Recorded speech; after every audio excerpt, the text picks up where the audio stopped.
Mrs. Mulder, am I getting any better at calling the games? Yeah, I just have a very upset son that he's not playing as a senior, so it's just been a rough few minutes. So, Yeah. Sorry, just No, really aggravated right now. Yeah, it's. I think But yes, to answer your question, you're doing great. I've stopped making baseball and football references during the games. Zach, I'm just checking in on you. Mrs. Hayes had an emergency and couldn't make it. She just wanted us to check with you guys to make sure you're good to go. Give me the thumbs up. Awesome. She said the two of you are rock stars and we'll be good, are all set for this.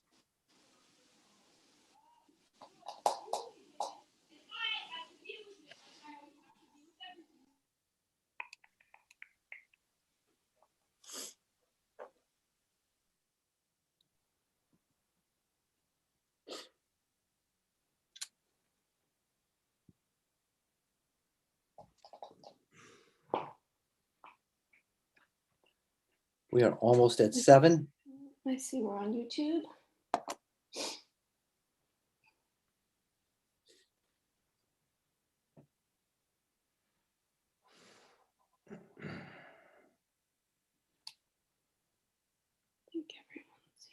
Okay, it's 7. Good evening, everyone, and welcome to the Douglas School Committee meeting for February 3rd, 2021. I'm going to call the meeting to order right at 7, and I'm going to do a quick roll call through the school committee. Please. Arnia, present. Kelly Grady, present. Julie Mulder, present. Heather Moore, present. And Lisa Brown is present. Thank you. We're going to skip over the Pledge of Allegiance, and we have 2 student representatives from the middle school, Tyler Beck and Zachary Sargent. Good evening. My name is Tyler Beck, and I'm here with Zachary Sargent. We are both 8th graders on the middle school student council this year. The month of January has brought some ups and downs at the middle school. We were sad to say goodbye to our beloved principal, Mr. Delaney, who has been with our grade since the beginning of middle school. He knew all of our names, and we enjoyed having him pop into our classes as we got Delaneyed and were able to learn something new about history from him each time. We were also disappointed to have to go full remote for a period of time, as the majority of us would rather be in school, believe it or not. We are looking forward to getting back after a couple more remote days and due to snow, and we look forward to meeting our new principal, Mr. Olson. The yearbook committee is working weekly to plan a great scrapbook for the students. 8th graders have been asked to send in baby pictures for 1 page, and they are creating a page with all of the 8th graders' names and have asked each student to design their name with a digital signature with a unique font choice and emoji. The middle school basketball teams are underway and practicing hard. At this time, we do not have their records, but they have won some and are improving with every game. We wish we were able to watch them in person, but Mr. Aronian has videos that he is sharing. The 8th graders who are applying to BBT have submitted their applications, and interviews are scheduled for today and tomorrow. The teachers wished everyone good luck today at our morning meeting. 7th graders did a really cool mini lab with Miss Walker, where they observed how fresh water and salt water stay apart when you first mix them before they slowly mix together. 6th graders are getting ready to present their skits they created for Mrs. Martinson using new grammar rules taught. Presentation skills are being taught before the performances that are being taped. Lots of teamwork have gone into these skits. Benchmarks have been given across all grades last week and this week. We are glad to have them over with. Trying to create some school spirit, the 8th grade executive board is sponsoring Tiger Tuesdays and Flannel Fridays each week for the foreseeable future. They are encouraging all staff and students to wear their Tiger gear on Tuesdays and wear flannel shirts on Fridays, whether they are in person or remote. The student council is also planning a spirit week with a few activities for next week before we have February break. Thank you for your time and have a great night. Tyler, what's that in the background in your room? I'm intrigued. Oh, so I hate the color of my room. So Okay. I just cover it in posters. My Okay. sister painted it a very dark blue, and then she left for the Navy. So, all right. And I can definitely get behind Flannel Fridays, I think, for the foreseeable future. I like that. Any questions for our 8th graders? Just look forward to meeting you guys, that's all. Thank you, guys. You. Thank you. Yeah. Okay, we're gonna move public comment and communication to after the COVID updates. And unless anybody has anything that's not COVID related that they would like to bring up. You can just raise your hand or speak out. It's not a lot of people here.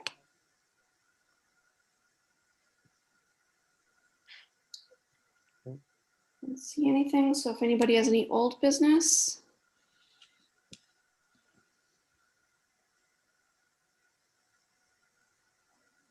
See none. Any new business?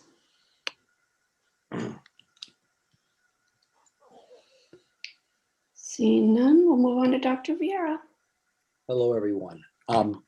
So my COVID update for this week. I want to start off by thanking our nurses in the Douglas Public Schools. Today we had testing of all of our employees. We received a grant through Concentric, and we were able to, on a voluntary basis, test all of our staff. It was a one-time program. You couldn't spread it out, but Kathy Campbell, as our nurse leader, did an incredible job setting it up, registering the programs, dealing with the company, and our nurses did a great job setting it up. We had 140 slots available to staff members, and I think we administered 59 tests today.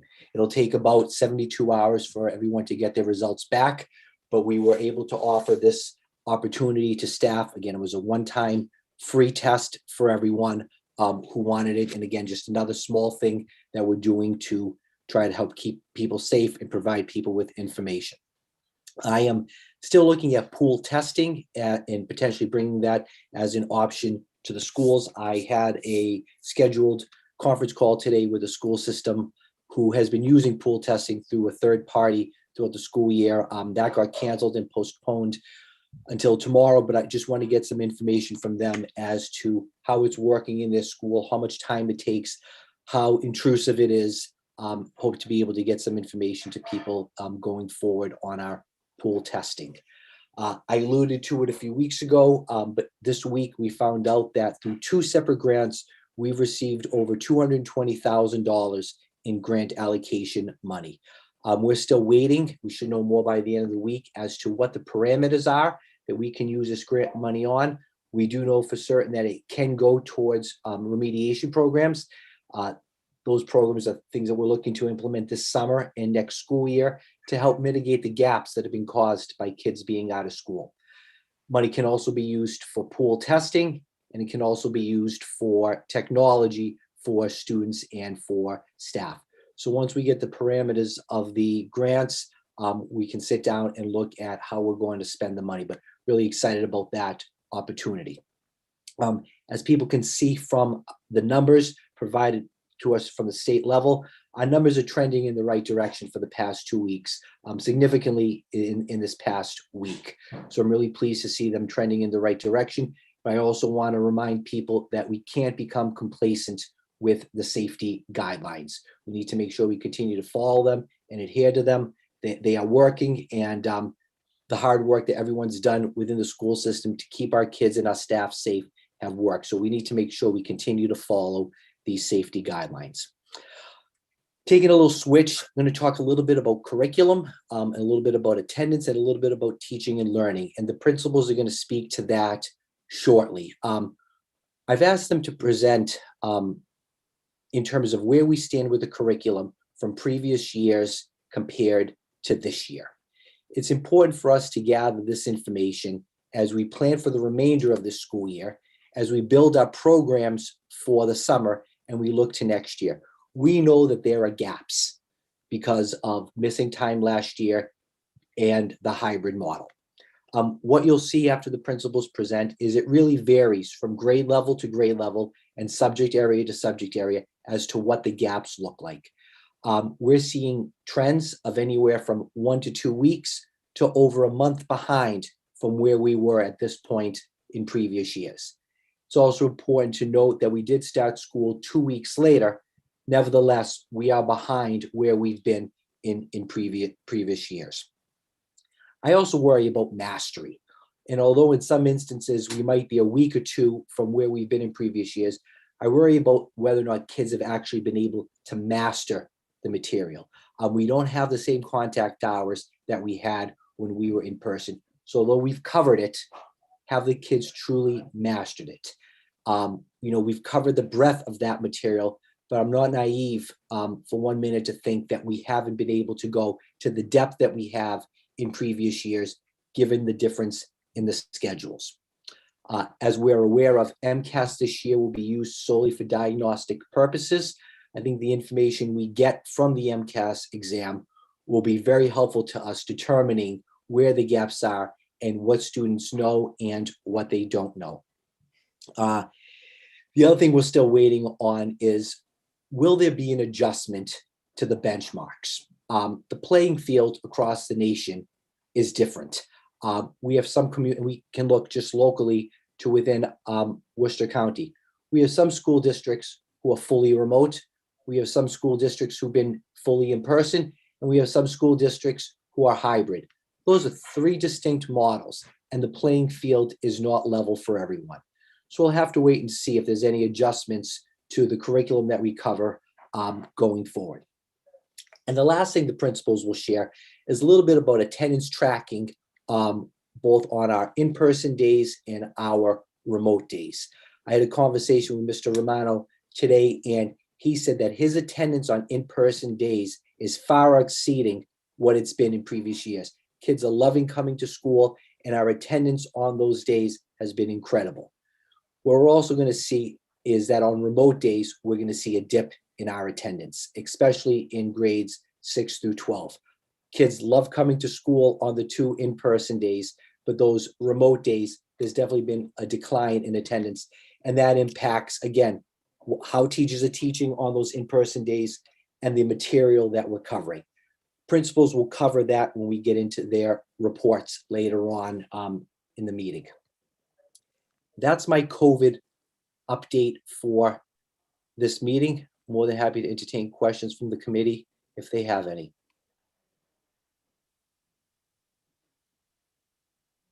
Paul, do you know if when the MCAS data comes back, if the state is going to help sort of sort that by model, break it down by a model for each district, how they perform in different areas, or no? They said they're going to try not to compare district to districts. Okay. So I don't know if they're going to do that. We'll have the ability to sort our data in a variety of ways, but I don't know if they're going to set up an analysis or a metric to say, here's how district A did, who's fully remote, and how district B did, who's fully in person. Right. I don't know.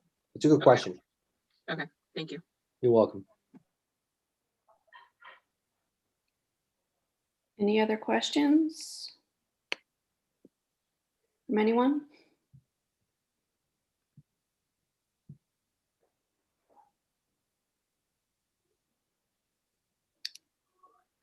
Good to move on. All right. Really pleased to introduce our new interim middle school principal, Mr. Ralph Olson. Ralph comes to us with over 50 years of experience in public education. He was a high school principal in North Middlesex Regional High School, in Ashland, in Weymouth, and he retired from Framingham High School as a principal. He spent over 10 years recently serving as several interim positions. He's been the interim high school principal at Durfee, in Burrville, in Neshoba, Murdoch, and in Sharon. And he's been an interim middle school principal in Wilmington, Freetown, Lakeville, and Fall River. What impressed the interview committee about Mr. Olson when we met with him was, one, his experience being an interim. It's difficult coming in halfway through the school year, at the beginning of the school year, knowing you're just going to do it for a few weeks or a few months. And Mr. Olson has a lot of experience doing that. But what really jumped out to us was he loves kids, came through loud and clear in the interview. And every conversation kept coming back to kids. When he came into school on Friday to meet with Miss Urquhart and Mr. Roney, I guess he told them to wear their walking shoes because they're going to be doing a lot of walking around the building to get to know, show them around and show classrooms and get to meet people. So he's excited to get started. I just want to take a few minutes to introduce him. Mr. Olson, do you have anything to say? You've said it all now at this point. Okay, I'm that's a actually big buildup. from Westboro in my daughter's room where we have set up with lighting and the screen in the back. She's a teacher at the middle school in Westboro. So she gives me all the tips and tells me about all of the frustrations. So many of them we can probably start dealing directly when I meet with the faculty tomorrow for the first time. It's been a bit of an auspicious start, obviously. 2 snow days and a total remote day on Wednesday here. Difficult task coming in on February, quite frankly, with all of the separate schools that I've been to. I've got to tell you, nothing has been in the middle of the year like this. People have been extremely helpful, both from the central office with Dr. Vieira. Neely has been fantastic. Courtney at the middle school. Matt has been terrific, as has Maria too. So I haven't had a chance to really touch base with too many people just yet. As Dr. Vieira said, I've got a very sketchy resume, particularly after 2005. I've been all over the place, and every school has its unique situations and issues with which have to be covered very, very quickly. I really believe in being out there, getting to know the staff and the students as quickly as possible. I do not inhabit my office most of the day, and I've already warned Maria that I'm going to be out and around quite a bit in the school because I want to get a handle on what's going on. And Josh is the one connection that I've actually had before. Josh and I worked together at Murdoch High School. And the only other person that I knew was Kevin Maines, who was actually a football coach at Ashland High School when I was principal there. That's been about it. As Dr. Vieira said, I have had middle school experiences. They've been much larger schools. Probably the only school that's close to the population of what you have here was up at Murdoch, and that was around 300 kids that we had at that school over there as well. But there were interims at 3 different middle schools altogether. I'm really excited at the opportunity to come to Douglas at this time. And again, I'm very appreciative of the people that I've had come in contact with already. Again, coming in February has its challenges, but I'm psyched and ready to go, both with the students and with the faculty that's there. I have an opportunity to meet with them tomorrow morning. That's been delayed by a couple of days too, but I can assure you I'll give them plenty of energy and everything else. It's nice seeing people without masks on for a change too, even if it's over the computer. I will share with you how excited Ralph was about the opportunity. Our first interview with him was a few weeks ago when he was in Florida, enjoying his condo down there. And before he even knew he was a finalist, he booked a plane flight back to Massachusetts. And when I called him to let him know that he was a finalist, he answered the phone on the runway down in, I believe, Fort Myers. And he's like, Paul, I got to go. The plane's about to take off. I'll talk to you when I land. So he was ready to go as soon as we finished our Zoom session. So we're excited to have him on board. You're not to going to learn from him. The virtual tour I took you on to show you the water out in the back of the condo with the mangroves. We did have a virtual tour and lookout, correct. Out of a shock, but I'm looking forward to it. And really, the one real missing ingredient, I think, for the students and everybody else is restoring some interpersonal skills. Getting tired of electronics and texting and email and so forth. It's nice to look people straight and have a nice conversation. So, ready to go. Any questions from the committee, Mr. Olson? No, but Thank you. well, welcome, Mr. Olson, and obviously Dr. Vieira is a great pick at picking people like him, because that's why one of the things that drew us to Dr. Vieira was his love for kids, and to give up the Florida sunshine for the kids here. That's awesome. Very excited. We have a tad left, but not much, unfortunately. I was going to say the same. Welcome. And if you give up Florida to come here, then we We know that you're invested, so thank you. Mhm. Got to taste the reality with the weather you have up there. You did. That's for sure. Thank you again, and we look forward to working with you. All right. Next on the agenda, we have learning gaps, and I'm going to turn it over to the principals again to speak a little bit about, as I said earlier in my report, where we are now in comparison to previous years, and to touch not only on the learning gaps, but a little bit on attendance. I've asked them to keep it to about 3 to 5 minutes, and we will start with Mrs. Sosha because she always sets the bar very high for others. Thank you. Excuse me for reading, but this is a little lengthy, so here we go.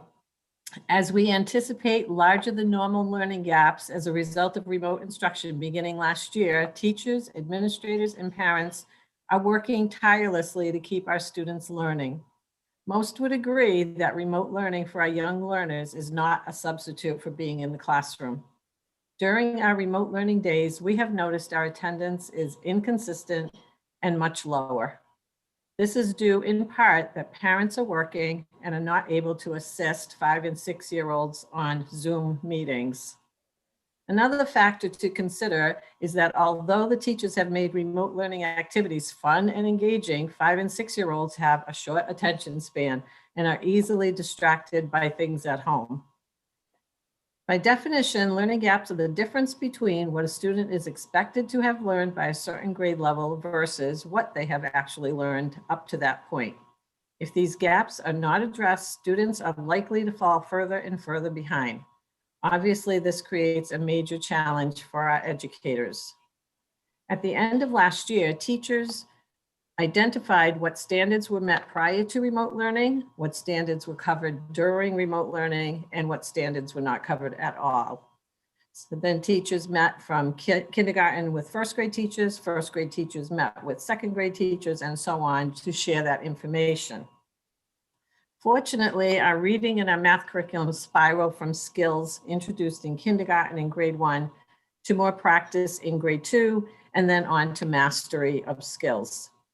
In order to combat learning gaps brought about by COVID-19, teachers need to identify them so that they can plan for students' needs. The best strategies for closing students' learning gaps include the following: analyzing data from Ames Web assessments that we do 3 times a year. We're right in the middle of our mid-year assessment, benchmark assessments, and informal assessments. Differentiating instruction. Practice makes progress. When students are continuously asked the same kinds of questions when they're reading, they're always asked about what is the main idea, what are the details, and things like that, they tend to improve. It's practice. Small group instruction, putting the students that have the same learning gaps together into small groups. Progress monitoring, running records, bi-weekly fluency assessments, end of unit assessments, high frequency assessments. So where are we in kindergarten compared to last year? In ELA and math, we're about 2 to 3 weeks behind due to the late start. Skills are prioritized during in-person learning days. We feel that we are skimming the curriculum at this point, and students are lacking that practice time necessary for them to be successful. Students do not have the opportunity to work independently in school or at home. Although parents want to help, they're not allowing the kids to be independent, sometimes on Zoom. Where are we in grade 1 compared to last year? In ELA, we are where we should be, but again, we are skimming the curriculum. We are prioritizing what's more important, what should we be doing when we're in person. And the lack of practice time is becoming evident. Handwriting and letter formation has become a huge gap for us that we're seeing in K and in 1. Grade 1 math, we are piloting a new program and struggling due to the amount of reading that it requires. So in closing, having our early learners in person for 2 days is better than not at all, but it doesn't meet the needs of our students. The ideal scenario would be to have them in person for 5 days. Any questions? And again, we all knew this was going to happen. When you missed from the time you missed last year, we started school 2 weeks late. We're in a hybrid model. We knew that if you're not in school 5 days, gaps were going to occur. And there are certain things, especially down in that elementary level, where you need to be in person to refine and meet those skills. We're aware of them, we're identifying them, we're addressing them, and now we need to get ready to put a plan in place for the end of this year and next year to begin to make sure that the gaps don't increase, that they decrease, but we need to start collecting that data and know where our kiddos are and where our teachers are with them. So we're in the process of doing that. Mr. Bell. Right. Could I ask a quick question before Mr. Bell? Sorry, Mr. Bell. That's okay. Mrs. Socha, I know this is not searching for information to make any kind of answer, but I know that, you know, in the past month or so, we had talked about what would reopening the schools look like over a period of time. And there had been some talk of the primary school having space, like possibly to share rooms for the same class so that both cohorts could be in at the same time. I was wondering if there's any progress in terms of looking at that space. Do we have the distance to be able to keep the safety protocols in place? What's sort of the status of that? Or Dr. Berry could speak to that. We do have a plan. I have to tell you though, it came out, I was kind of holding back from telling my teachers that plan, but it kind of came out because we were trying to fit a set of twins into kindergarten classes. And when I mentioned that in order to bring everyone back, we would have to remove people from their regular classroom and either put them in the gym or the cafeteria or the library or adjoining rooms where their paraprofessional would be in one room and the teacher in the other. You might have thought that I cut off their right hand. And I get it. Teachers like to be in their own space. Their materials are there. They were very upset with the fact that they would have 2 adjoining rooms. And so I'm not sure. I mean, in order to keep the space requirement, the 6 feet, that's what we would have to do. So we have it all planned out. I have it all mapped out, but yeah. No, okay. That is fair enough. I mean, there's a lot of parties that make a school work. Everybody here knows. So yeah, it's good to get an update on that. Thank you. Right.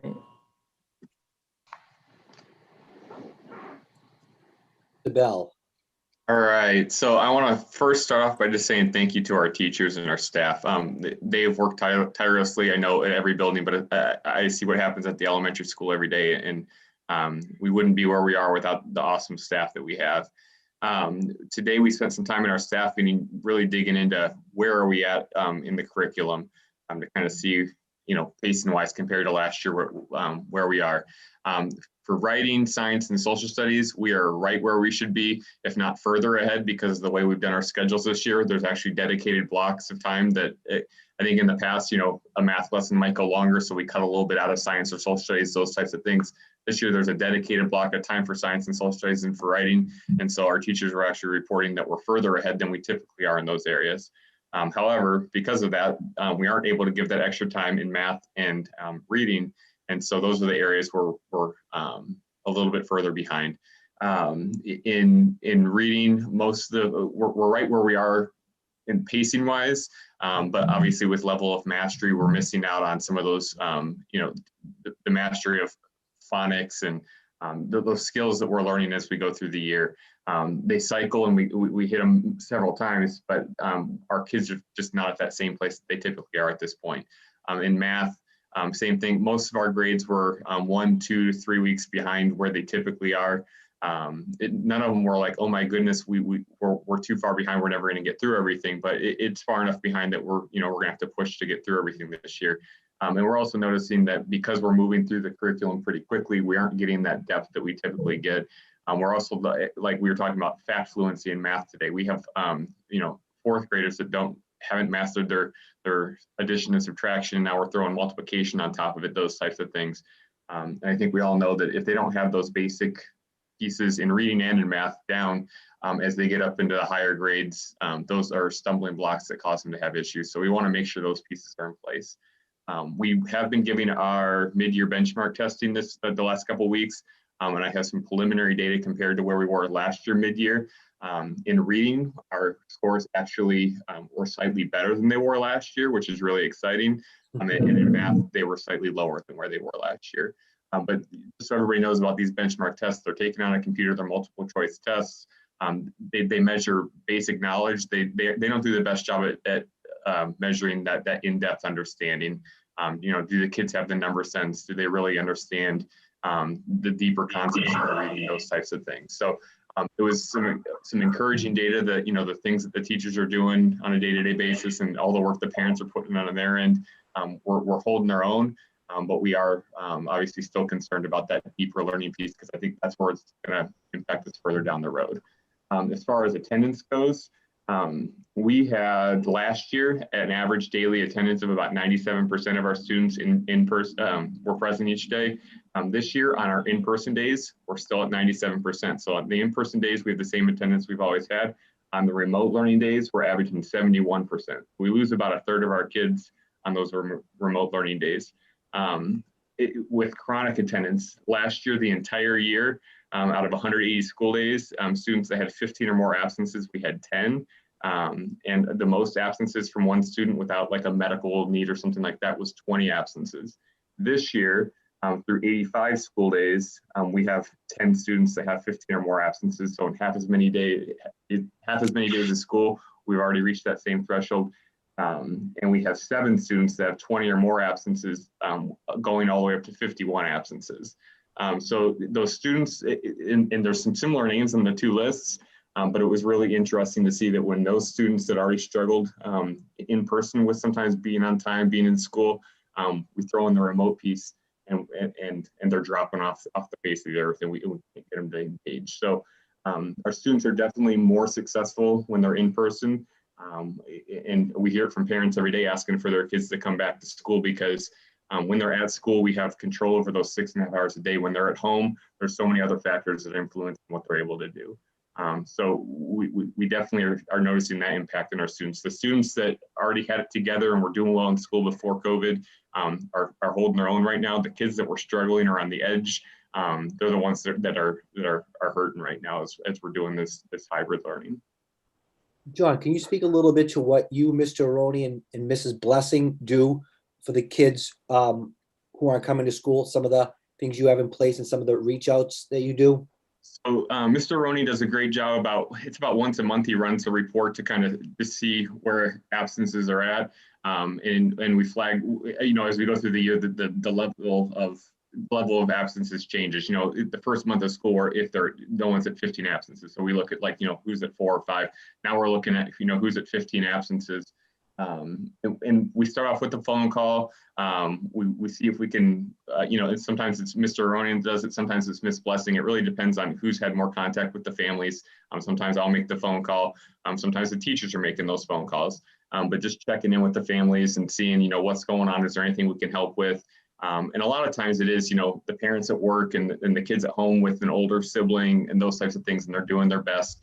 But we try to work with the families and provide some flexibility. After that, if it continues, then we follow it up with a formal attendance letter. We do a second attendance letter. We filed with DCF or we filed the truancy reports and those types of things.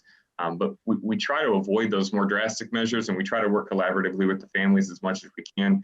We have a document that we use that teachers can add information like, oh, this kid hasn't been on a Zoom for the last 3 days. Can we check in with them? And Mr. A and Ms. Blessing are constantly checking that document and following up with families, and just helps us keep track of who's where and how many contacts we've had. So we're not having 8 contacts in one day. We're kind of able to streamline that. Awesome. Questions for the elementary school? All right. I think we have both Ms. Urquhart and Mr. Aronian presenting for the middle school. You do. All right. So I'm going to begin with, first of all, I'm going to begin with thank yous. Then I'm going to move to curriculum, and then Mr. Aronian's going to jump to the attendance piece.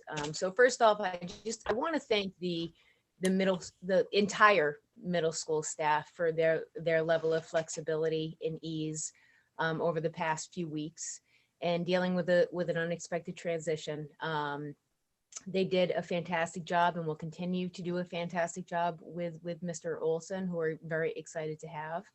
And then I want to really talk about 3 more people. Number 1 is Mr. Aronian, who we often see sprinting between the middle school and the elementary school, but for the last 3 weeks, it's just been a real hard focus on the middle school. And without him, I certainly could not have jumped into that acting principal position and really understood the complete dynamics of the middle school. So thank you to Matt. In addition, I'd like to thank Laura Nasuti, well, actually three people from the Office of Support, Laura Nasuti, Sky Bomba, and Lois Bartolini for being patient and really taking over the Office of Student Support, while I was trying to help out the middle school and just keeping the ship afloat. So thanks so much. So now at this point, oh boy. Okay, here we go. Uh-oh. Did you freeze? Well, my husband's on a meeting. I'm going to do my best, okay? I'm going to do my best. I'm going sort of in and out. If you can't hear me, just tell me, okay? So the first thing that I did was, I reached out to all the teams and all of the teachers at the middle school and really talked about 4 major concepts, which were a curriculum change comparison, a curriculum timeline, pitfalls for students learning during this time, and student engagement. So the first thing that I will talk about is, hold on, I'm sorry, I keep losing my presentation. Okay, so the first thing I'm going to talk about is the curriculum change comparison. So basically what the teachers discussed across all 3 grade levels is that they've really had to adapt the curriculum to Google Classroom, making digital materials available to students. And a lot of those digital materials that they created on their own. So that was a bit of a learning curve for them.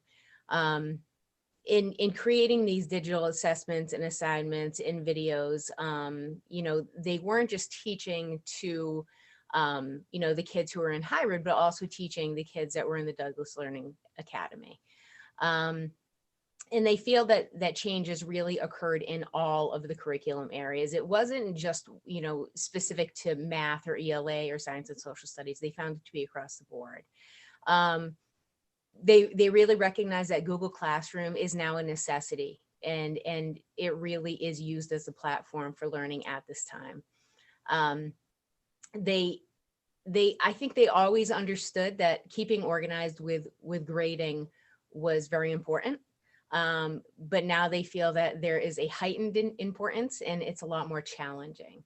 And with that, the whole concept of taking attendance has been different for them and very difficult for them. And they feel is still remaining a challenge.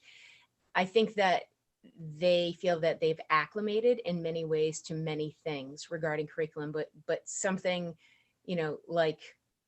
like attendance that you think that, you would gain those skills, it's still very hard for them. Because the lessons have turned digital, it can be cumbersome to be teaching and assessing students online only. They've spent many hours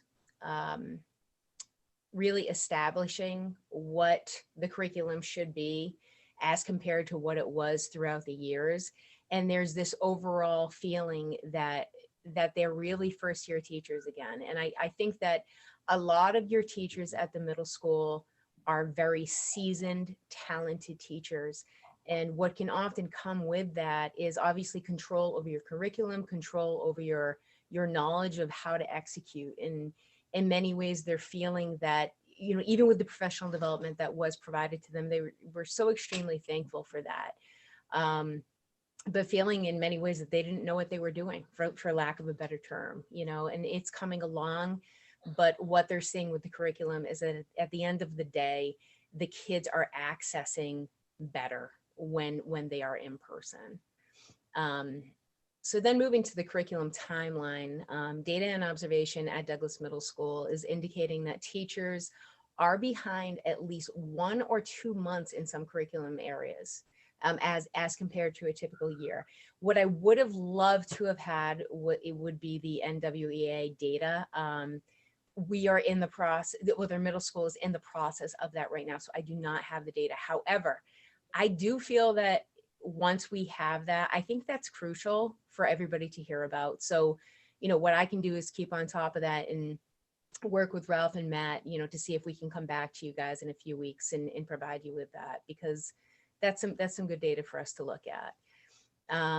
I will tell you the last time this year that it was done was in September and October, but we can also pull from the year prior to see how we can look at some trends.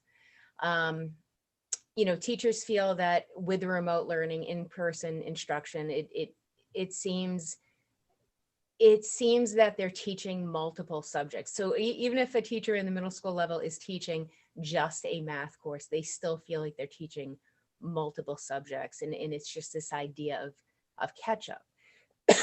Excuse me. Whereas when it's in person, it doesn't feel as bad. So now to move to the pitfalls the pitfalls for student learning. Many projects and group activities have been tabled due to safety concerns. The slower pace has resulted in teachers having to forego the quote unquote fun activities to focus on and things that they use for a lot of skills. And in addition to that, many games that they used, manipulatives they used, all of these things are not usable this year. I think that the idea of hands-on centers or games, which really in many ways would help kids to engage on different aspects of skill practice, just can't happen right now. And the idea is that it's very hard to translate cooperative learning into Zoom because breakout rooms can only accomplish so much.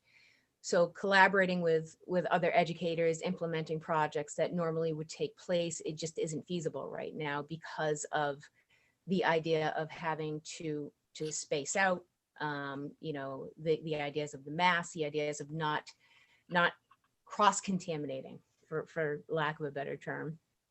And, in many ways, they feel that it's really a back to basics concept, where at this point in the year, they feel that they would probably be a lot further along, whether it be the writing, the grammar, the reading, the comprehension, the math skills, all of it. And, they continue to feel that in-person learning, even within this aspect of the pitfalls, in-person learning just continues to be a better way for them. However, the safety is still an issue. And then the last part for me is the student engagement.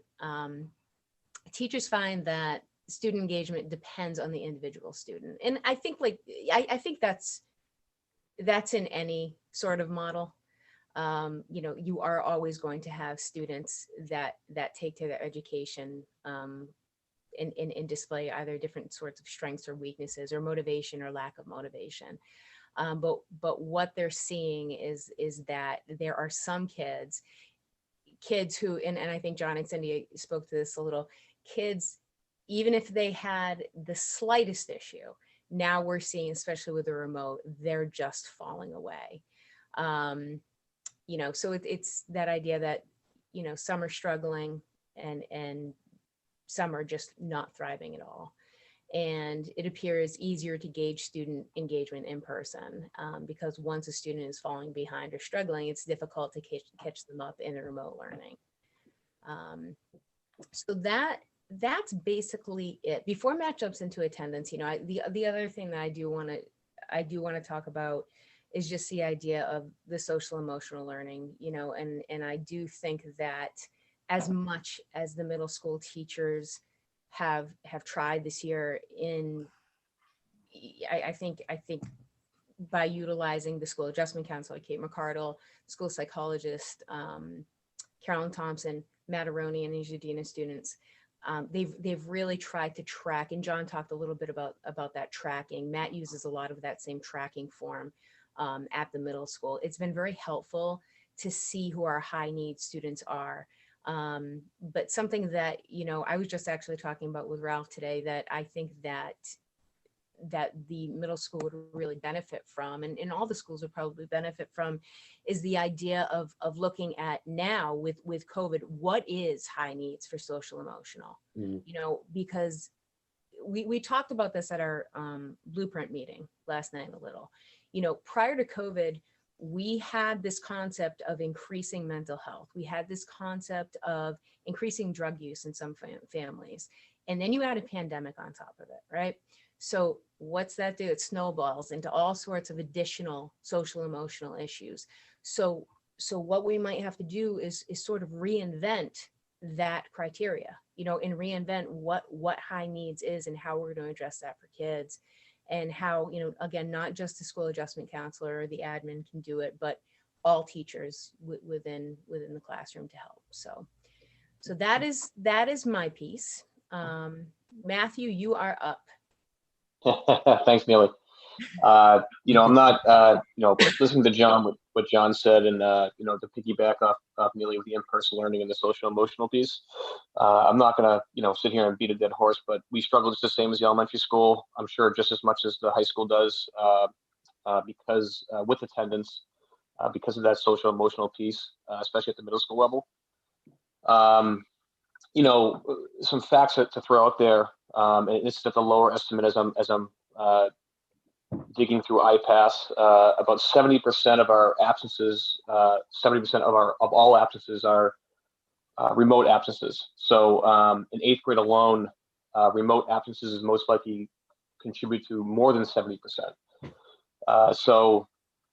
And kind of a cool statistic that I pulled from IPASS, just looking at comparing just in-school absences to remote absences.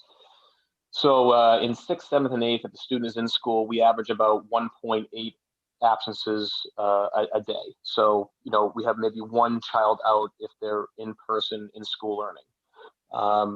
For our children that are remote, we're looking at 4+ in 6th grade, and in 8th grade, we're looking at 6 absences a day compared to if they're in school. So at the middle school level, we really struggle with attendance, especially for our remote learners.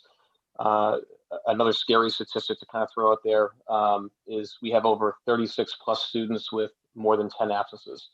And 8th grade is a large percentage of that. Some of these students, as John says, we have you know, Miss McCardle, Miss Blessing, and I kind of follow a protocol as we go through attendance. And this year is very different than any other year, just because I have to take into account that kids are remote. So I approach the attendance issues very, very differently than I would in the normal year. But some of these students are on their 3rd parent meeting, 3rd attendance letter. You know, and as we said, at last resort, as I would never want to call DCF or file a CRA with, you know, with Brett. But I mean, sometimes it's a last resort right now. So it's very scary. So.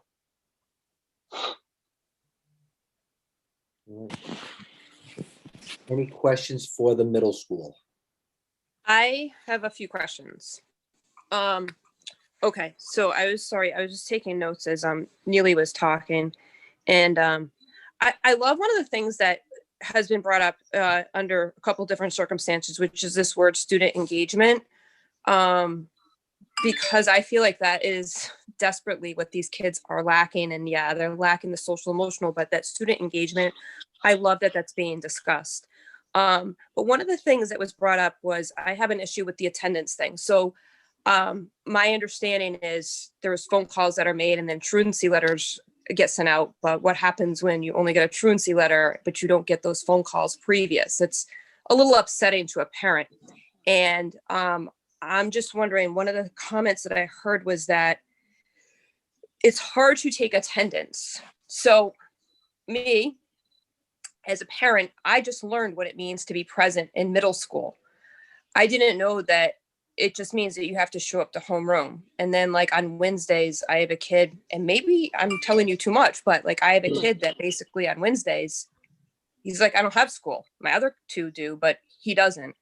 So I feel like a huge problem is communication, and really truly understanding what it means to be in school. And it's all challenging. And then I want to follow up with a comment about the Zooms and about those pitfalls in the breakout sessions. Is there any other platforms that kids can use so that they can work with each other, going back to that student engagement? Like, I don't know, can you use Google Classroom to do group projects? And can that be monitored like on Wednesdays? That's where I was going with those questions. Neely and Matt, I'll take the student engagement piece. Do you guys want to touch a little bit upon the attendance? You can speak to it better than I can. Yep. Nope. That's absolutely. Yeah, Julie, you have a good point. The attendance system. Am I on here? Sorry. The attendance system isn't perfect at the middle school. You know, I understand that the way we take attendance with the homeroom is where they're marked present if they attend homeroom, and then, you know, obviously a student can then disappear for the rest of the day, but be marked present, and you know, just the opposite can happen. So when we do send out and we do make those calls, we take all that into account. That's why I said I almost have to say that we take each student in the individual case by case basis. So, you know, when we do, you know, if a call did not go out or and a letter went out, it's just, most of the letters are for FYI. When parents do call, I do say it's just an FYI for you, you know, to make sure that you understand how many absences the student has. In my experience this year, I've learned that a lot of parents aren't checking IPAS. They're not checking their students' attendance, and they're not checking their students' grades. Probably just sight out of mind, nervous to check in parents that I talk to. So that's kind of, you know, unfortunately, it's a case by case basis. So it kind of stinks in that way. Understandable. The tricky Julie, part. I have a question. Oh, I'm sorry, Paul. Oh, go ahead. Julie, just quick question for you. So you mentioned communication. You know, I think anytime a school or a school district, you know, hears that parents, you know, feel that there potentially could be an issue with communication, obviously that's something that we want to resolve, because that's the key to everything in many ways. Where and what do you feel is lacking, just so we have that level of awareness and we can work around that? I think when you have children that want privacy and they want to do their own thing, and you hover over them and try to find out, like, what are you supposed to be doing right now? What class are you supposed to be in? Especially if you're not at home and you're checking in on them. And they say, well, we don't have to be in class, but like at the same time, like, how do I know that? So I know, like, the teachers, they generally will communicate. I have direct experience with this. I'll be honest. The teachers will communicate. A lot of times it's after the fact. So if my son doesn't show up to a class, I hear about it, but it's after the fact, understandably, because, like, why would they say Ryan's not in class if he is in class? So I think what would have happened is maybe some engagement where, like, a teacher sends something to a parent. Because another thing is like, if there's a lot of email communications, my email, for some reason from the school, it goes into junk. And unless I look in the junk email, I never find it. So maybe some kind of engagement where a teacher sends something to a parent and a parent can acknowledge that they've received it, rather than just trusting that the kid is telling you something. I don't know. I don't really know that answer, to be honest with you. I just feel like there's a piece that's missing, and I feel like that piece is, honestly, it's with the parent. Because, I mean, these are your kids, and so you do have to take a little responsibility. I understand some parents, they're overwhelmed. So I don't know. I don't have that answer. I really don't. The attendance piece can be somewhat addressed if you change from daily attendance to period attendance. That's one thing. There are more robust systems, obviously at a cost, different than IPAS, that will notify you if kids aren't or are not in classes daily. But if we switch from daily attendance to period attendance, you might be able to get a little bit more information. In terms of the Zoom piece, the breakout rooms in Zoom are great, but if you think of a regular classroom with 20 kids in it and kids breaking out into 4 groups of 5, a teacher can circulate around the room and listen in on one group and assist them, but also know if the other 3 groups are paying attention and are on task or off task. When you do the Zoom breakout rooms, the teacher can only be at one place at one time. So you break out the rooms into 4 groups of 5, and a teacher logs into group 1 to listen to the work they're doing. There's no way of knowing if the other 3 groups are on task or off task unless the teacher then logs back into that group. So I think some teachers are struggling a little bit with that, which is why it makes the breakout rooms difficult. You put 7 or 8 sixth graders in a breakout room without any supervision, you hope they're going to do what you ask them to do for 20 minutes. A lot of them do, some of them don't. So there really isn't a platform that I'm aware of that you can create 4 different breakout rooms and have the teacher have oversight into those 4 different breakout rooms. I have a piggyback comment off of Julie, and unless Julie, you have any follow-up questions about the breakout. No, I'm sorry. I don't want to take up everybody's time. No. And then I guess I have sort of a follow-up question too about the attendance. So just to piggyback off of Julie, I know that at the younger grades, and this has something to do with what Mrs. Socha says too, I think from the parent end, it's difficult to manage how involved you are supposed to be, because we know that independence is part of it too. I have a daughter that she can't type, and everything is typing. So like every day that she's home, I'm making a decision. When am I going to jump in and start typing for her so that she can show her knowledge without fatiguing, freaking out, and not wanting to do the rest of her schoolwork? And I make a note to the teachers. I typed this for her. She worked through it. But I'm not a trained 4th grade teacher, so I don't know how much interaction I'm supposed to be giving her. The same thing with my kindergartner. I don't know how much I'm supposed to be on top of her, aside from making sure that they're on the Zoom. There also can be things lost in translation in terms of in the classroom. If you have a math lesson planned and you don't fit it all in, it's very easy for a teacher to say, that's it, we're done for the day.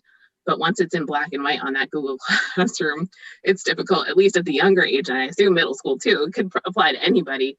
If a teacher says on a Zoom that a parent is not privy to, you don't have to finish it. And then it's there, it's assigned, but they were told they didn't have to finish it. There's like a level of trust here.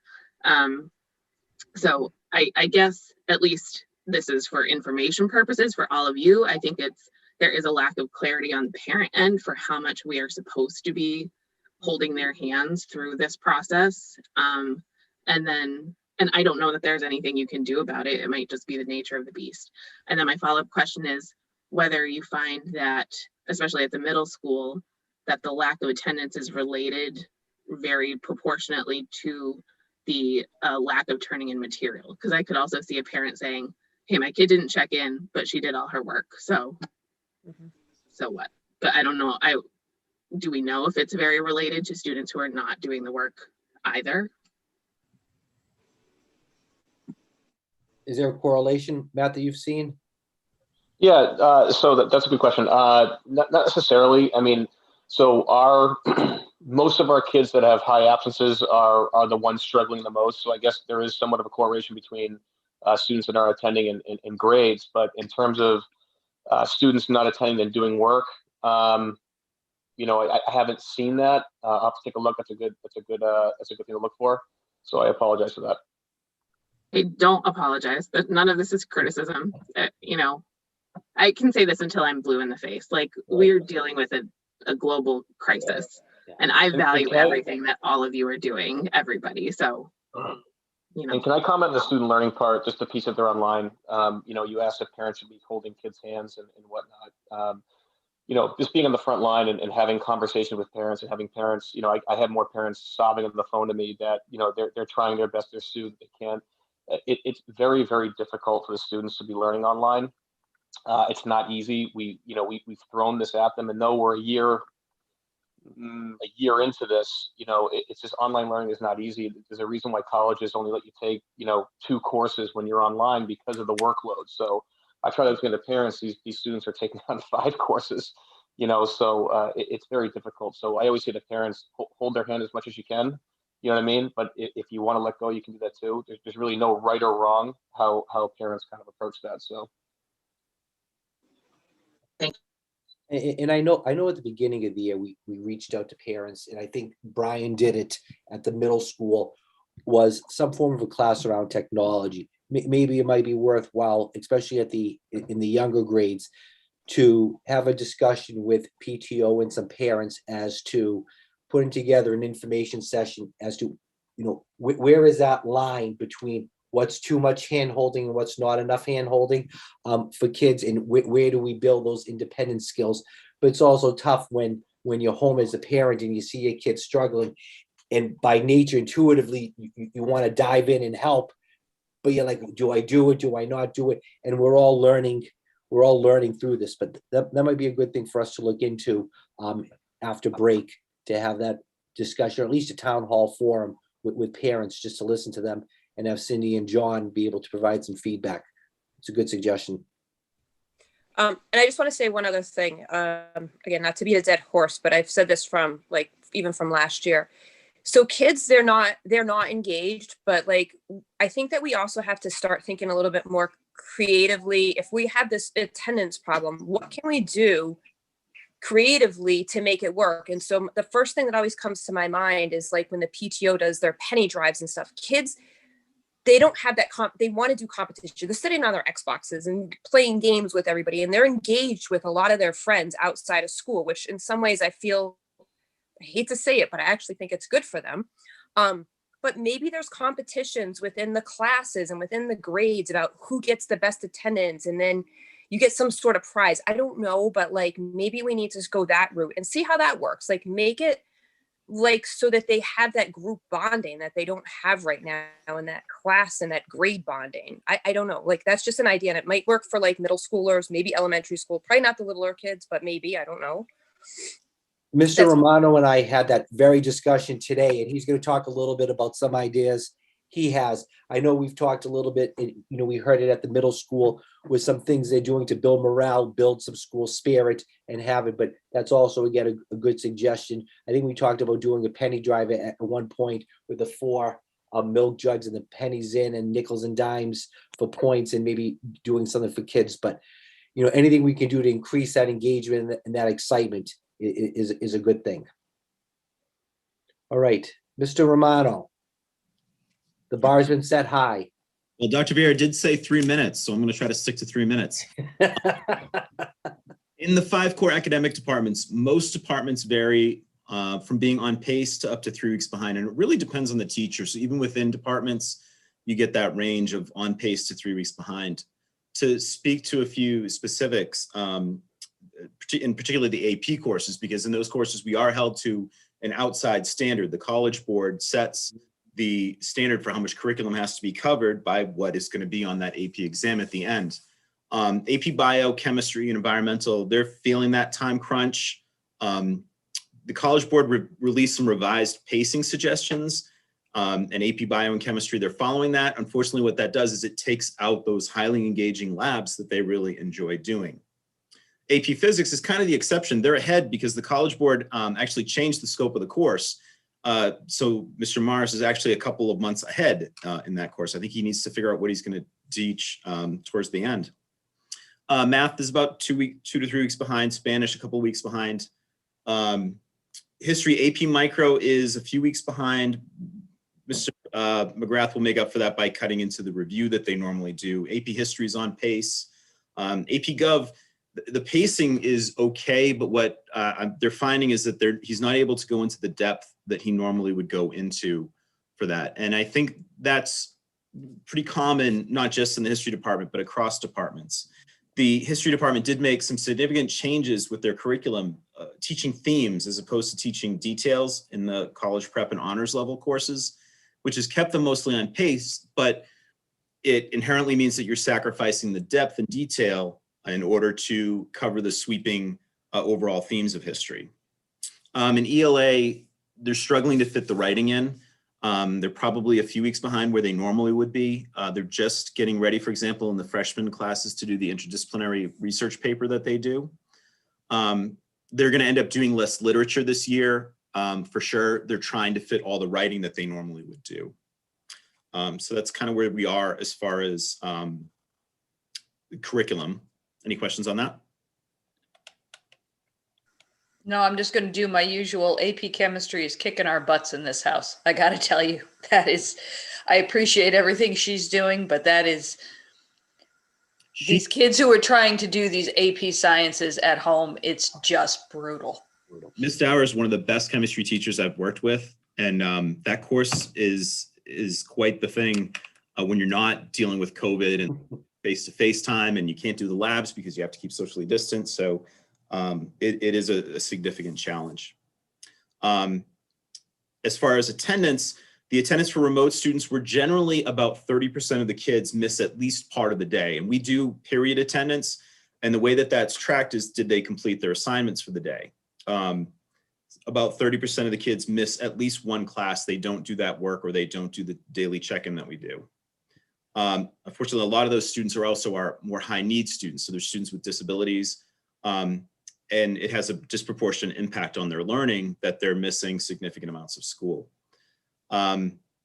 Before COVID, DHS was about 94% daily attendance, and that was pretty consistent over the last 3 years.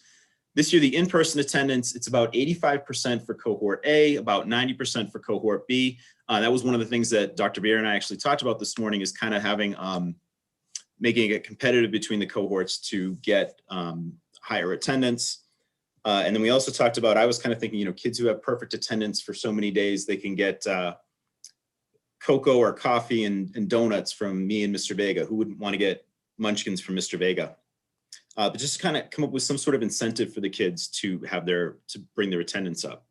So that's a little bit down from where we normally are, that normally at 94, this year 85 and 90. But that does include students who are in quarantine or isolation, which can be 13 to 15 kids per cohort. So if you correct for those students, we're actually closer to 90% present for cohort A, and maybe even 95, 96% for cohort B, higher than what it is in normal years for cohort B. I think what this kind of reflects is that kids understand the importance of being in school when they're supposed to have their in-person classes. So I think we picked up some in the in-person attendance, but there's a drop off in the remote attendance. And incidentally, I do want to also recognize the staff's attendance has been consistently high this year. And I think it's the same thing. You know, they definitely recognize that, you know, if they miss a day with a kid, with a class, they really are missing a week. So it's been, the staff has been phenomenal in their consistently high attendance this year too. All right, that was just under 5 minutes. Thank you, Josh. And I just make a quick comment, because the thing that just came up in chat is exactly what I was going to say. I get the idea of making a competition so that, you know, it engages the kids, but at the same time, we're supposed to be telling these kids, if you're sick, stay home. Yeah, that's why, you know, when I look at the data, that's why I was pulling out the kids that were in isolation. So that so it's great to hear that apart from the kids who are quarantining, the rest of them are coming to school. I just think the idea of some of these, you know, competitions to see who can have the best. I still want the kids who are, you know, even thinking, well, I don't feel well. Stay home. Stay home. I think my comments were in direct relation to the remote learning, not necessarily the end day, because I respect what you're saying. But I also think that, going to something you said, Kelly, earlier, which was these kids, they want to come to school. And I think that in and of itself is what drives them, because you can't do AP classes on your own at home. It is so challenging. So these kids, it's so funny to hear them excited to go to school, because they get to learn. Because at home, they're using, honestly, they're using Google a lot of times to teach themselves things, because it's really challenging to do the online learning. Even the high school, especially the high school kids. I hear it from all of these high school kids. They say the same thing. And they love being in school because it's time where they can engage with their teachers and with the students in class. And I think it's the same for teachers. I think, you know, I know Mr. Reardon was on here. Yeah, he's on here.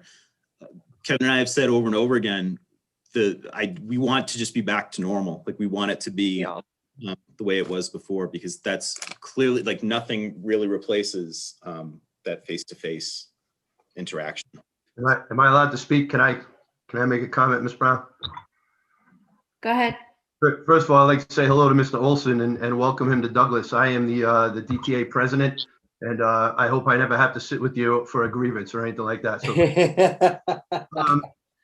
I just wanted to speak from a teacher's standpoint. I mean, it's very clear what we're hearing from everybody here is that the lack of in-person is hurting the kids, not only educationally, but social emotionally.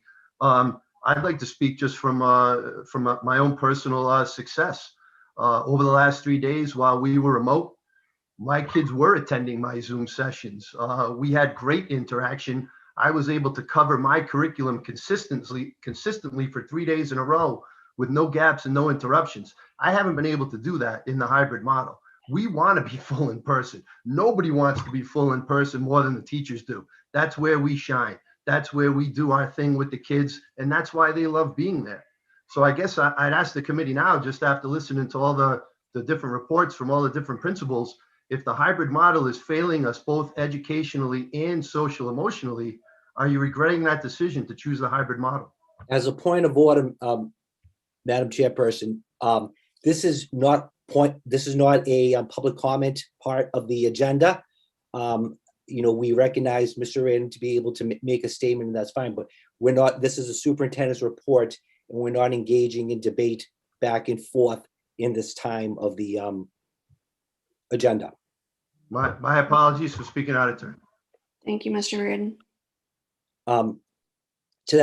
To bring this piece to closing, pre-COVID, regardless of what we were doing, schools faced and had issues.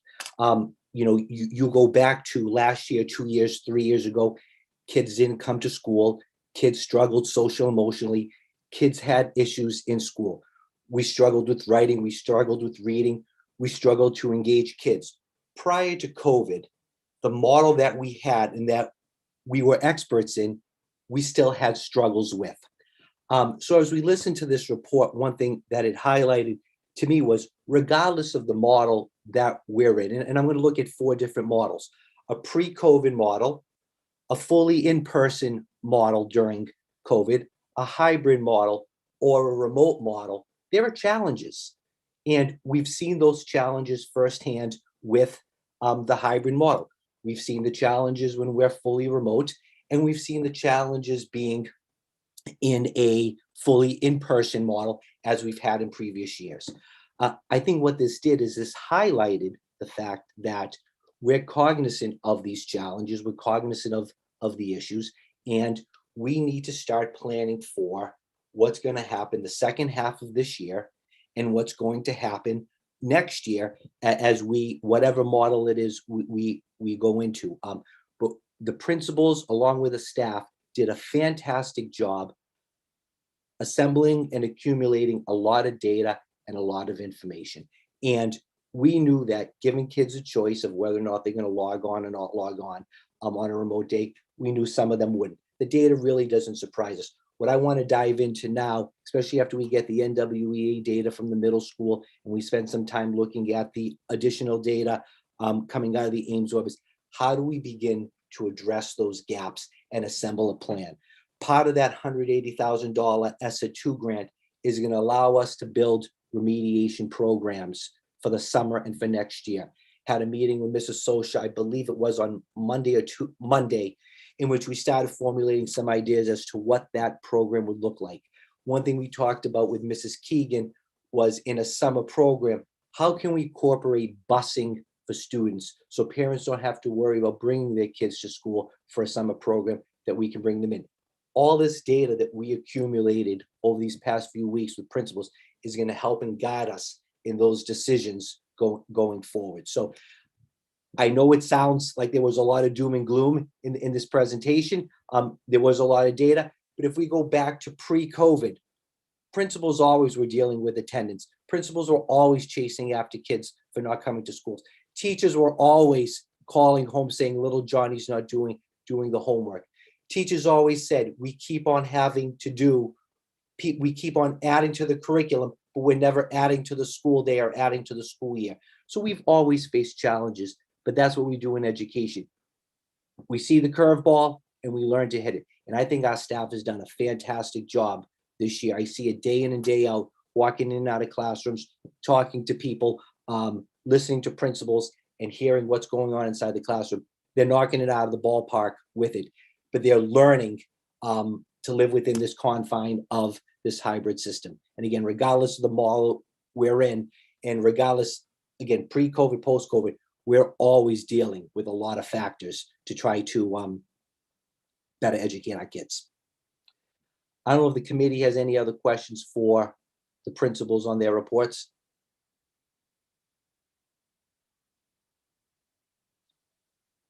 All right. Next, we have the second reading of the Title IX policy.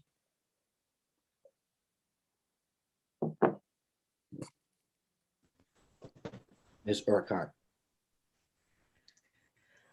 Well, so basically, I provided a couple of presentations over the course of the last 2 school committee meetings. So at this point, do you guys have any additional follow-up questions, anything like that regarding the policy?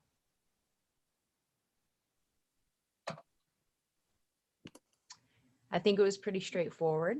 I think that the questions were asked in the first presentation. So if you don't have any questions, then what we would do is we would have that final reading next time and then look to seek approval of the policy. Anybody have any questions? All good? Okay, All right. thank you. Next is program of studies. I'm excited to have Josh present this to you. He's done a lot of work this year and come up with some pretty fantastic ideas, especially with this pathway, some stuff with special education, and some great opportunities for our kids at the high school, without increasing staff or adding to the bottom line of the budget, which we'll talk to the next part of my presentation. So Mr. Romano, just a brief overview of program of studies.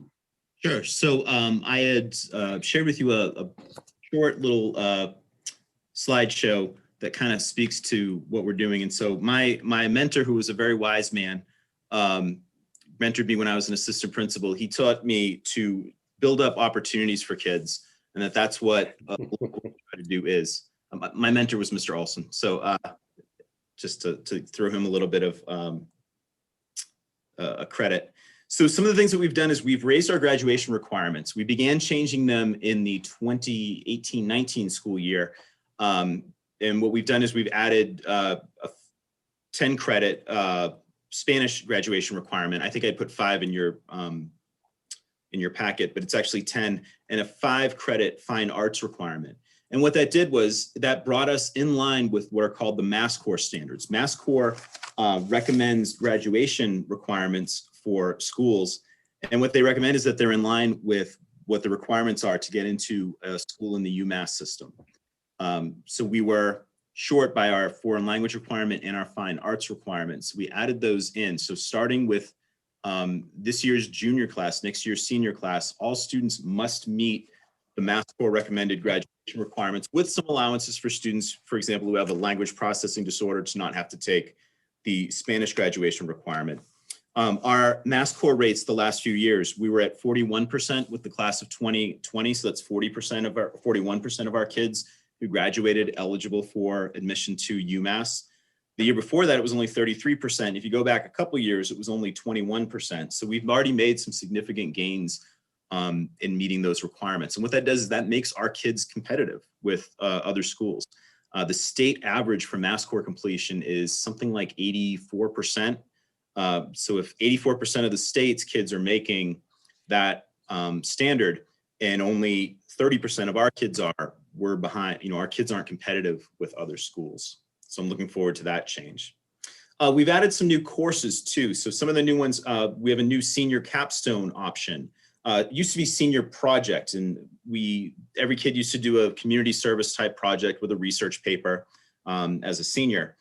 Now we've created a whole menu of options. They can take a digital literacy course, they can take a college career readiness course, they can work on DECA, they can still do senior project, they can work on the yearbook. And this new course is AP Capstone. This is by the College Board, and it's a program based on 2 AP courses they take in their junior and senior years. AP Seminars taken in the junior, AP Research taken in the senior year, and students who earn a score of 3 or higher in both of those courses AP exams, along with 4 other AP exams, receive an AP Capstone diploma, which looks great on your college applications, looks great on your scholarship applications.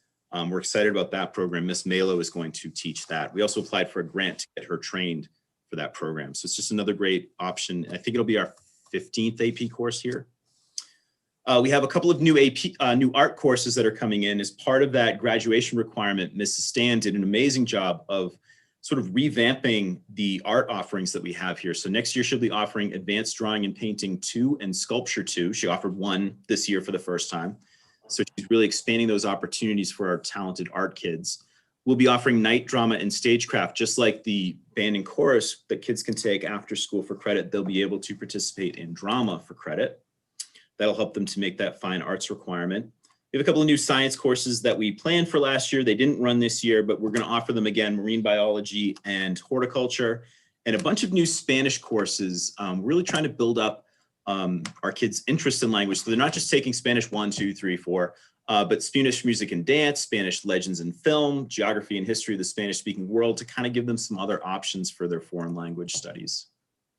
We have a couple of cool opportunities too. We are joining the Mass Seal of Biliteracy. This is a Department of Education award for graduates who attain high levels of proficiency in both English and a world language. So to receive this seal on their transcript and their diploma, they have to receive a qualifying score on both the ELA MCAS and on an approved foreign language assessment. There's a whole list of them, but this is another great opportunity for our kids to show that they've met a standard that isn't just a Douglas standard, it's an everywhere standard.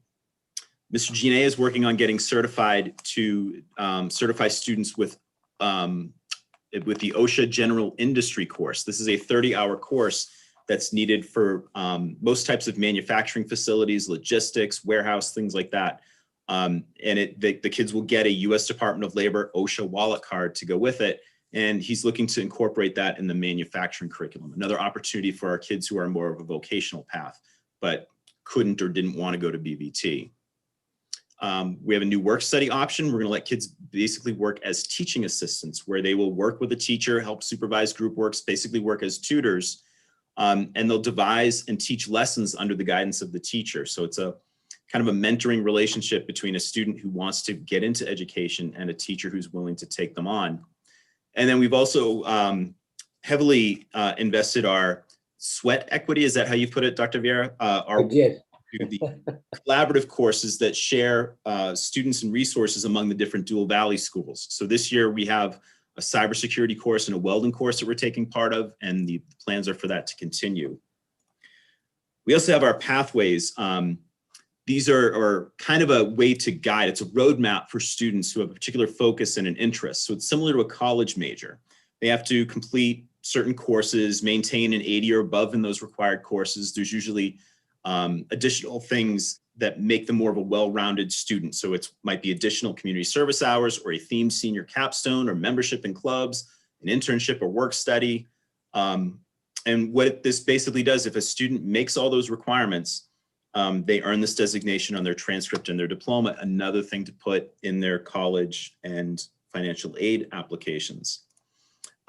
We had 3 pathways going into this year: global studies, which focuses on foreign language and economics and cultures; STEM, which is science, technology, engineering, math; and business. Next year, we're going to add criminal justice, which is by far the most popular college major that students intend to pursue when they leave Douglas High School. And then a history pathway, because Ms. Fitz loves history and she wanted to get more kids involved in history. And then Dr. Vieira had to kind of slow me down, because I started talking about, well, can't we have an arts? What if we did, what was the other one that I started talking about? Health? You didn't. I think you started talking about, you shared with you what I believe Northbridge was doing. Is it either Northbridge or Southbridge? Yeah, Northbridge. I got all excited. And then you wanted to add some more with the art pathway. I'm like, let's get what we have established before we start. Which make sure you record this, that, in January, I achieved something I never thought I could achieve. I got Dr. Vieira to say, hold on, slow down. Yep. So generally he's been charging ahead, and he got, meant to say slow down, but I'm very excited about those. And then finally, special education. We're looking at revising our Flex Center to establish more teaching sections. So to kind of get the kids back into inclusion settings, and maybe have the Flex teachers out there co-teaching in those classes. So we're using Flex as more of a place where, you really need to be there, not that you're in there because that's where you prefer to have your instruction. And so if we can get Mr. Nash and Mr. Manka co-teaching classes, instead of just teaching, 2 kids in a separate setting, now they're working with a dozen kids outside of the Flex Center. And we've also had some talks about kind of a 5th-year program, something to focus on transitions to college and career for our students with disabilities who are intellectually capable of going on to college, but maybe need some of those social emotional skills to go with them. And so it can be a mix of college level courses, life skill lessons, and then vocational courses. So we're kind of looking at what we can do with the pieces that we already have at the school to make those fit for those students that it's only a few students, but I think we can create a better transition and a better springboard to their future success. So this is the stuff that makes me excited, talking about awesome things that we can do for next year and just creating opportunities for Douglas kids. And, you know, I talked to Dr. Vieira and Courtney about another one that I saw just yesterday or 2 days ago. You know, maybe we can bring in something to train our kids to be drone pilots. So all about opportunities. Josh, I mean, I just want to thank Josh. Josh has done a fantastic job this year, working with him and putting together and revising and revamping the program of studies. Coming from the high school world, you have to always keep that program of studies fresh. You offer your core classes, but the stuff that he's done with his pathways, the stuff that he's done reaching out to try to bring some new programs has been fantastic. And he's doing all this at the high school without, from a financial standpoint, increasing our bottom line. He's doing it with the resources that we have. So this is great for our kids. And, you know, he did a great video. One thing he's done in order to promote the high school for the middle school kids is to start doing some videos. He shared a robotics video that they did. I don't know if he's still on here. Mr. Reardon did a little cameo in the video. It was awesome. It looked great, hyping up the robotics program. And I think the kids said, if enough people sign up for robotics 1, it means we can have robotics 2. So very nicely done. Any questions for Mr. Romano about the program of studies? All right. Thank you, everybody. Thank you. So I'm sure what people came to listen to now is the FY22 preliminary proposed budget. I want to start off with a huge thank you to a lot of people who helped put this together. I want to start off by thanking Courtney. She's done a lot of work behind the scenes to do this. Our principals have been fantastic in analyzing the data, in putting together the budget, and going through things line item by line item. Our directors, you know, Donna Souza with technology and Jeff Collette in our facilities have put together a great budget. Nearly in the Office of Student Support worked tirelessly on that special education budget, looking at our contracted services, looking at transportation. Our office staff with putting together pay scales and pay grids. A lot of work went into this budget. It does every year. But in addition to that, the people getting me up to speed as to how it works in Douglas has taken some time, and I want to thank them for that. So with that said, I am pleased, and I'm going to be reading from some notes. There's a lot of information. I'm pleased to present the FY22 preliminary proposed budget. This is something that we do in every year. Essentially, this is a level service budget. As always, there are some unknowns at this time, and there will be a gap between the final town appropriation and the proposed budget. As a result of this, there'll be adjustments going forward. We know that this is a proposed budget and just one part in many steps to get to that final budget. Over the next month or two, the leadership team will be working together collaboratively to look at additional budgetary savings to help mitigate the gap. We anticipate in early March coming back to the school committee with an update as to where we are with the budget. We have a meeting with the finance committee on March 9th. We hope that between now and our next meeting with the school committee and with FinCom, we can get additional information from the town in terms of revenue projections and additional information that can help mitigate the gap between the two numbers. We anticipate holding our public hearing on the budget Wednesday, April 7th.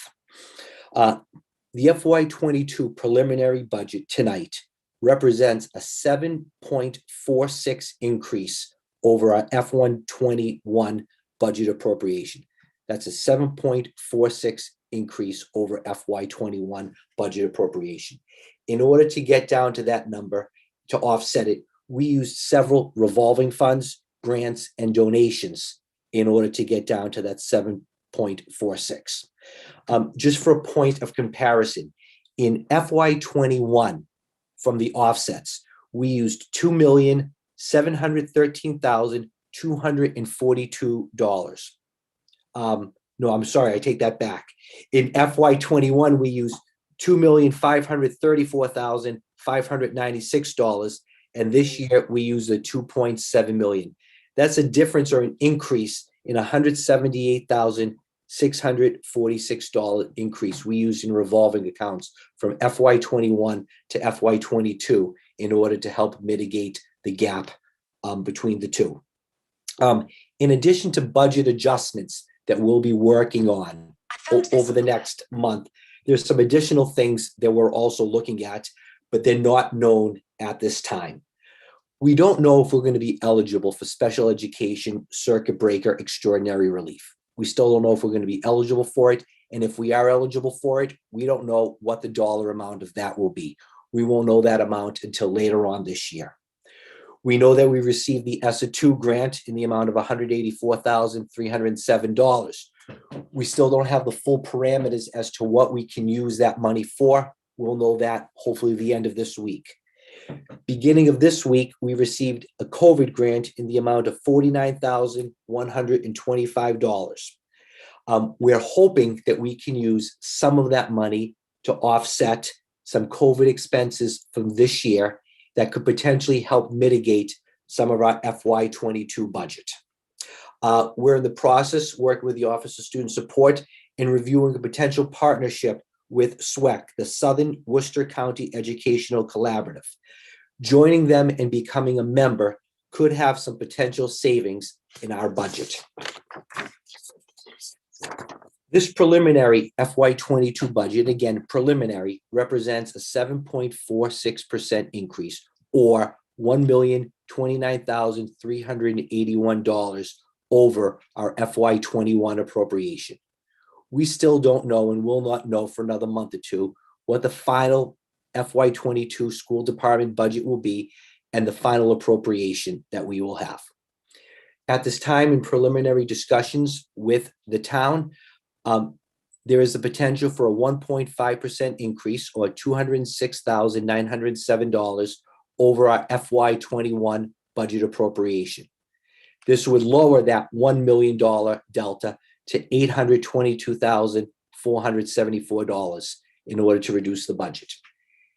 As I said before, and I'll continue to state, there's work that we need to do to mitigate the difference between the two. We still have a lot of work to do. We'll come back to you in early March with an update. But as we stand for this first go around of the budget, we are looking at a 7.46% increase over FY21 budget appropriation. A lot of numbers late at night after an hour and a half presentation. But we wanted to get that out to you. We're going to be sending it over to the town tomorrow. I'll be going over also tomorrow to the town to set up a meeting with the town to have some discussions as to the budget and how we can work collaboratively to mitigate the gap. Ms. Keegan, what did I miss? I know, we're all set. Oh, okay. Questions? I'm going to give you a question. I'm sorry. Oh, it's good. Okay. So at the beginning of the item summary, we have that this is essentially level service. So can you give me the dumbed down layperson Becky version of how it's essentially a level service, but a 1.5% increase would still leave us 800 grand short? Like, what are the increased expenditures over the past year that, yeah. So, Courtney, do you want to go ahead, please? Yeah. So essentially, to Becky and everyone, it's mostly a large percentage of our budget, actually over 87, between 87 and 88% is staffing. So a lot of that is steps. We do have some, as you can see in the top line there, we do have some funding in there for co-curriculars, degree changes, other, wage adjustments, things of that nature. And why we say the word essentially level service is that, as you're aware, there's always instructional supplies in textbooks and budgets, but it can vary year to year because depending on the types of textbooks and the number of textbooks each school may or may not need. And sometimes service levels can change, or the types of servicing required for special ed students can change, but it's still the same students, but there can be some adjustments there. That's why in the school department, I never like to say level service. I say essentially level service because it's very complicated on the school side. If you were just buying, the same types of materials from year to year to year to year, you can say, oh, it's just a percentage increase on, that material. But it's a lot more complicated than that. But yeah, a lot of it is the staffing. It's the staffing. The steps are included in this budget. Okay. As well. Do we know if a substantial part of that is the COLA kicking back into? Is that? It's just a big number. I remember the previous year. Yeah. So the staffing change from one year to the next is 505, just over 505,000. Okay. But just longevity alone amounts to $92,160. Okay. Just longevity. Yeah. All right. Because that changes too, whether or not you go from 15 to 16 years and in the different levels. So all of those do come into play. All right. Thanks, Courtney. But it is mostly steps though.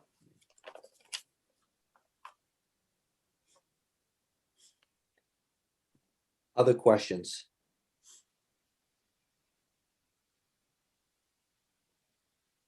When we present in early March, I will make certain that my portion of the report is a lot smaller so we can do this a little bit earlier in the report, and we'll make sure to include a PowerPoint and a visual for people to be able to see. But this is just the first go around and the first pass through of the budget to share out.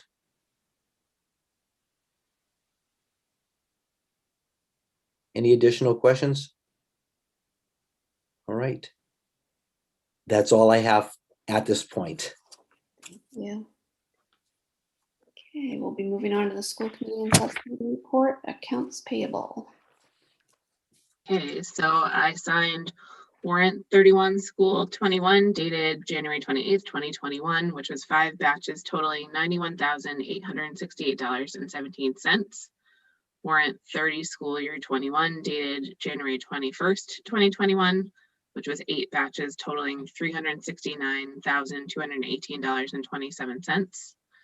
Warrant 30 school lunch 2021 dated January 22nd, 2021, which was 2 batches totaling $4,361.84. And warrant 31 school lunch 2021 dated January 29th, 2021, which was 1 batch totaling $5,625.97. And there was nothing unusual. Thank you, Becky. Moving on to the consent agenda, the January 6, 2021 meeting minutes. I hate to be the squeaky wheel tonight. I noticed that there was a gap in the minutes related to Mr. Wagenheim's part of the conversation. There was just nothing in there in the minutes about our conversation with the DTA. Okay, I will have Mrs. Tibbetts look at that and make that amendment. Thank you. Not amendment, but make those additions for the next meeting. So we'll skip that one. Mm-hmm. Moving on to January 20th, 2021 meeting minutes.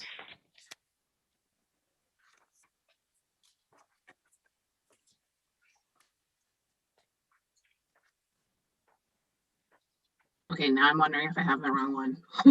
It was the second one attached. Hold on, I'll try. Okay. Sorry.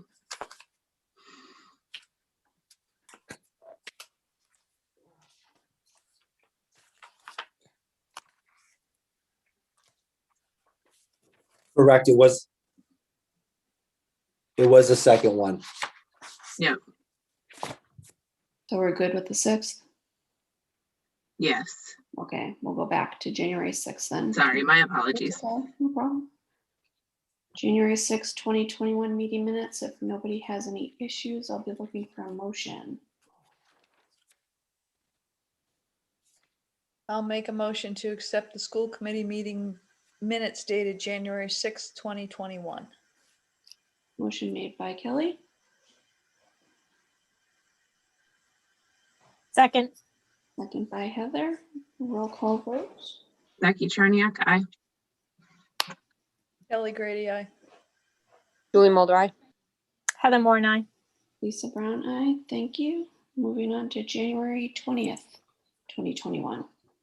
And those are the minutes we're going to table so that we can add that section to it. Okay. There is a mention though in the January 6th meeting minutes of Yeah, Mr. Wagenheim's. There were two separate conversations. There was, Right. No, I know he had said both. You're right. you know, I just Both think, meetings. No, you're right. It needs to be in there. It needs to be in there, yep. Right, thanks. So table January 20th. Now we're moving on to the additional COVID days for non-DTA members. All right, and I think this is it for me after tonight. So let me explain to the committee what I'm requesting.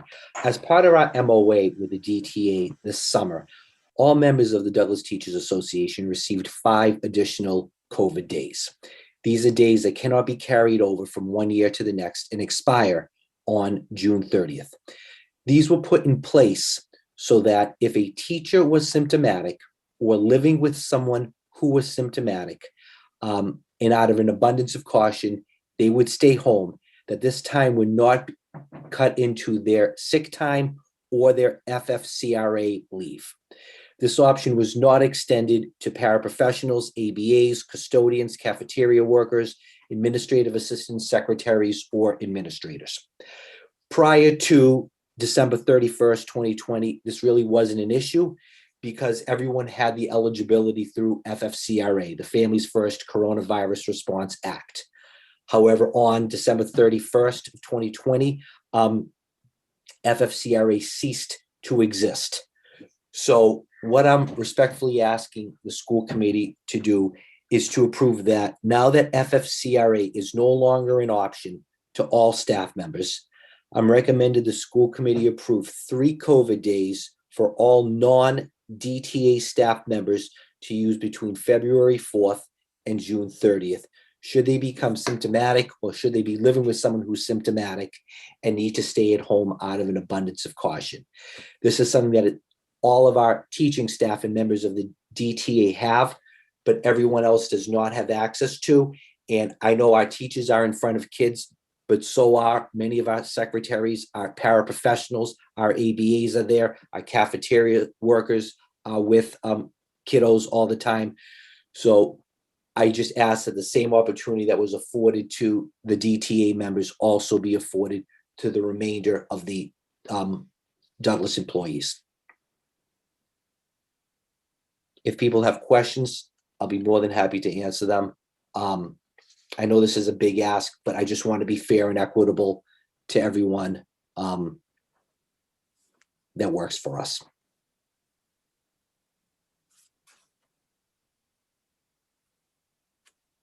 Any questions?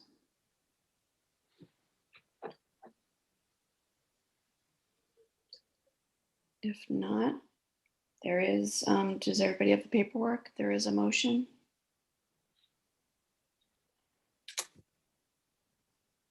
If I can enlarge it enough so I can read it. I move to approve 3 COVID days for non-DTA members to use should a non-DTA staff member become symptomatic and cannot attend work. This benefit will expire as of June 30th, 2021, fiscal year end. Motion made by Kelly, second, second by Heather. No further discussion. I'll be looking for a roll call vote. Becky Charniak, aye. Kelly Grady, aye. Julie Mulder, but I have a question though. Go Can you give ahead. me a chance? Okay. Is the Families First Coronavirus Relief Act, are we able to get an extension on that? So some people were school districts had the option to do it, but we were advised by our attorney not to extend FFCRA. Okay. So Julie Mulder, Aye. Heather Moore and I. Lisa Brown, aye. Thank you. Good question. Okay. So we're moving on to the school business and operations managers report. I don't have anything else for this evening. Thank you. Thank you for all your work on the budget. Thank you. Does anybody Very have any welcome. topics not anticipated? See none. Just a quick question. I wanted to verify that we aren't going to be meeting until March 3rd. Just in case. I think we talked about potentially having a meeting on the 24th. I will know more next week if we need to have that meeting. But as of now, our next meeting is scheduled for March 3rd. Okay. Sounds good. We have no need for executive session, so I'll be looking for a motion to adjourn.